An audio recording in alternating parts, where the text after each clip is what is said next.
This is I Like That Story, a Prairie Christmas episode number 12, A Bunny for Christmas. This A Prairie Christmas episode of I Like That Story is brought to you by Evolution Consulting, nationwide consulting for style, speaking, and stage.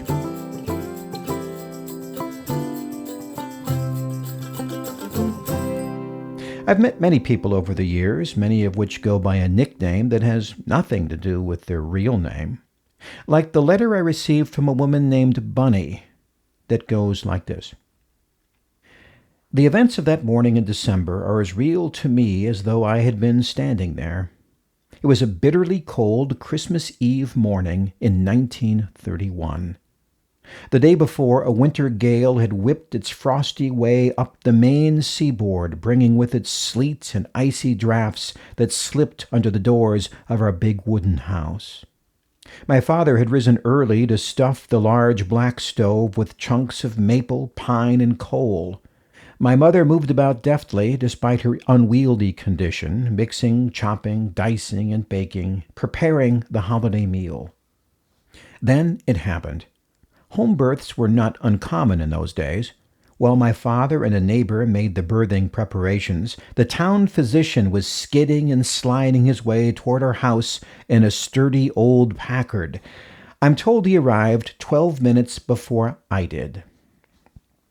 In the hushed pre-dawn hours of Christmas Day, a newborn babe wrapped in a soft flannel blanket and nestled into a doll cradle was placed under the Christmas tree in our living room.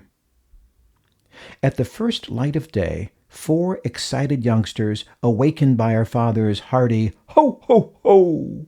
scrambled from their beds to gather around the tree and discover a doll-sized infant sleeping sweetly beneath the branches. "What is it?" asked my father.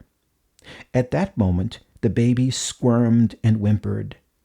In awe, my brother, who was an 18-month-old toddler, gasped, "It's a bunny!" And so it was. From that day forward, I am happy to celebrate my birthday on Christmas. And even though my given Christian name is Bernice, from that day to this, everyone calls me Bunny. Merry Christmas from Bernice, Bunny Cameron. Thank you for listening. This story comes out of my syndicated radio show, A Prairie Christmas, a holiday gift from all of us at I Like That Story. ILikeThatStory.net is where you can find out more about the places I speak, the books I write, the podcasts, blogs, CDs of some of your favorite Christmas stories, and more. Look us up on ILikeThatStory.net, and until next time, with music from Dan Schwartz, I'm Jeff Gould. Merry Christmas.